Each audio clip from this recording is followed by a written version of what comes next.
Good afternoon, ladies and gentlemen. I'm your host, Elas Chevalier, and you're welcome back to the SCP Foundation. We just read SCP-3236, the sex chamber. Now we will go to another random SCP, shall we? Let's go.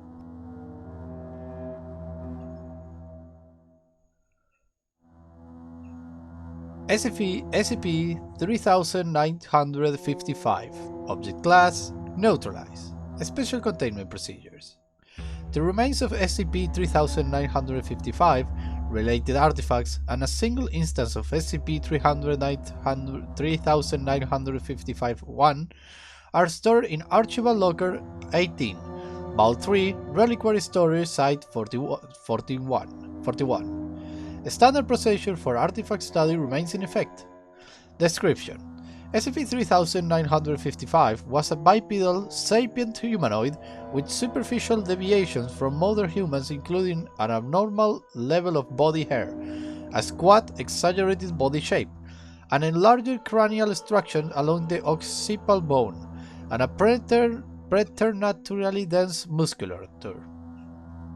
Subject was 1.45 meters in height and weighed 163 kilograms. Holy! Examinations following Incident 3955-3, see Addendum 1, showed true biological deviations from basal in human physiology. SCP-3955 possesses an apparent redundant digestive organ located in close proximity to the appendix, which also showed high levels of activity and function. Tissue samples of skeletal muscle showing an acute compacting of the sarcomere. Tissue composed of fibrous protein filament that allows smooth expansion and contraction of muscle during use. Have been postulated to account for the extreme density. Further testing was rendered impossible due to termination of the instance on 2013-01-26. SCP-3955 was a resident of Portland, Oregon, USA, identified as Marcus Robinson. No records exist of such a person prior to the arrival in Portland in 2002. SCP-3955 is believed to be indirectly responsible for the distribution of SCP-3955-1 to various retailers through the Pacific Northwest. SCP-3955-1 is designed to resemble a wrist-worn personal fitness tracker. Objects are composed of a solid block of polystyrene 40.1 mm plus 25 mm plus 19.2 mm, adhered by methyl-2-cyanoacrylate, marked as crazy glue and similar, okay, to an adjacent woven nylon band. Stylized character Fitbit are stamped on the surface, with the title, why does the title, the dot above the lowercase e, okay, replaced by an isosceles triangle. Aside from the band, object possessed no functional components. Packaging was printed with the Fitbit stylization and the following text: Instant weight loss, we're 23,366, never exercise again, best shape you will ever be. Say someone with roughly 200 kilograms. Contents include a single instance and an 18-page terms of service documentation printed in a standard size 2 monospace font. The majority of the text, entirely in American English, presented typical liability waivers and acceptance of use redundantly rephrased. The notable excerpt follows. Fitbit warranties health and vitality to the user to entire duration of use. Duration of use not guaranteed by Fitbit. By using Fitbit, you are agreeing to relinquish ownership of all unused related duration preceding termination of Fitbit usage to Marcus Robinson. Fitbit reserves the right to terminate use at any time. No producer or distribution source was found. Employees and records of affected business show no arrangements regarding to acquisition of SCP-3955-1 instances. How much is for to read? Oh my god, it's a lot actually. Addendum 1. Classification Summary. Field agents monitoring emergency services communications in the Pacific Northwest noted the deaths of 157 individuals on 2012-12-28. Autopsy reports indicate that universal time of death between 0300 and 0333 FCT, with 142 cases ruled as cardiac arrest, 12 cases as previously undetected several colorectal cancer, and 3 listed as natural causes.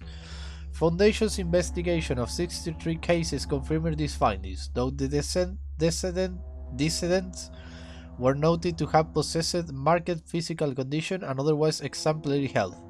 Anomalous activity was not considered at the time. This event is now classified as Incident 3951/1. On 2013-0110, emergency services reported 3,230 instances of death with similar ubiquitous timing as the previous event.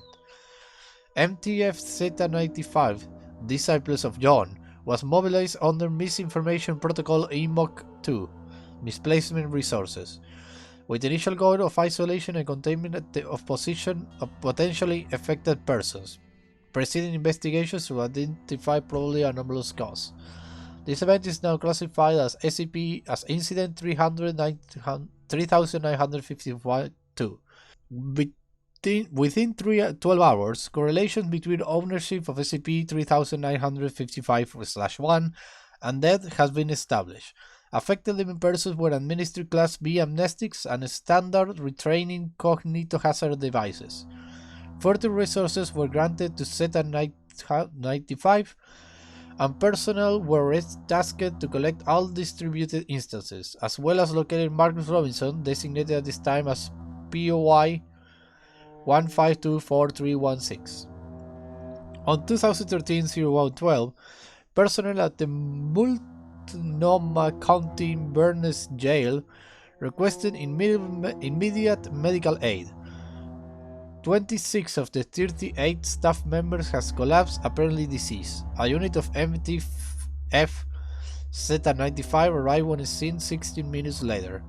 Deceased person uniformly possessed instances of SCP-3951 A. Booking records showing that Marcus Robinson had been arrested approximately 6 hours prior to the event.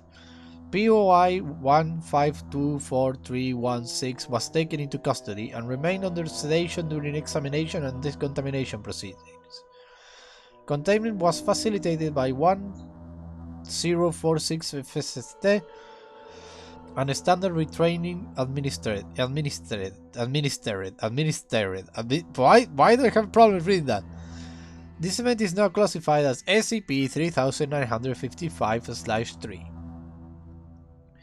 Over the course of investigation, 10,800 instances of SCP-3955-1 were discovered, with 8,421 having been purchased.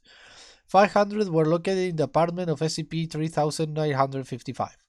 An initial release of 300 instances appeared in Portland in 2012-0610.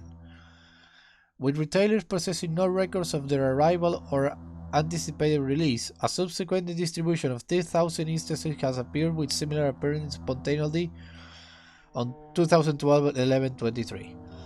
Affecting retailers in Portland as well as in Seattle, Washington, and Los Angeles, California, detailed purchase records were readily available as the cost of the subway $3,900-$4,250 generally precluded the use of physical currency. Upon finding only the noted physiological traits and detecting no apparent anomalous ability, SCP-3955 was allowed to emerge from anesthesia on 2013-0119 and was detained in a standard humanoid containment chamber in Site-64. SCP-3955 requested representation by the firm Steven & Stephen, refusing subsequent attempts of communication. Subject likewise refused all food and water for a period lasting until 2013-01-26. No detrimental effects of this fast were noted. There is a point there that is missing. Here. There is a point here that is missing. At 0914, I don't know what FST means. 2013-01-26, SCP-3955 became extremely hostile, violent, assaulting the viewer pain for 6 minutes before coming to an abrupt stop. Beginning audio log, Incident 3955/4, SCP-3955. Use of the device constituted acceptance of the enclosed terms of service documentation. You have not allowed me fair and proper representation, nor have you presented evidence of violation of the terms of service arrangement by unintelligible. I exercise later the termination to be previously unknown language, broadly similar to the spoken of SCP-2518 C. I exercise the authority granted to me as executor thereof. Researcher investigating an instance of SCP-3951 detected a tachyon flux of 0.303 watts meter square centered on the object. Simultaneously, emergency devices channels began reporting numerous instances of apparent cardiac arrest through affected areas. Dr. Lauren Armstrong, Site 64, Assessed Director of Physical Research. I understand your concerns, but so far you have refused to communicate with our staff. We can't very well help you if you don't want to help us. Marcus, isn't it? SCP-3955 repeated rapidly in the unknown language for 20 seconds, ceasing communications as aerosol 3-chloromethane is pumped into the containment chamber following the breach. SCP-3955 was moved to Isolation Chamber Alpha 7. An anesthesia was maintained as a temporary containment measure while further procedures were developed. Containment breach resulted in 408,016 civilian fatalities. Widespread distribution of Class A anesthesia was authorized at 1:4:22 FST and concluded at basically 5 p.m. Media retraining protocol 12D was broadcast at almost midnight. The final instances of SCP-3955-1 was confirmed in custody at 10:35 Vestes. The following day at 11:16, SCP-3955 emerged from anesthesia despite continuing maintenance and attacked attending personnel, crushing the larynx of junior researcher Philip Goldman. SCP-3955 was approximately 12 meters from the entrance of the chamber when it stumbled. Video feed showed an onset of aging apparent death and rapid decomposition over 0.084 seconds, resulting in skeletal remains, many of which sustained major damage upon impact with the floor.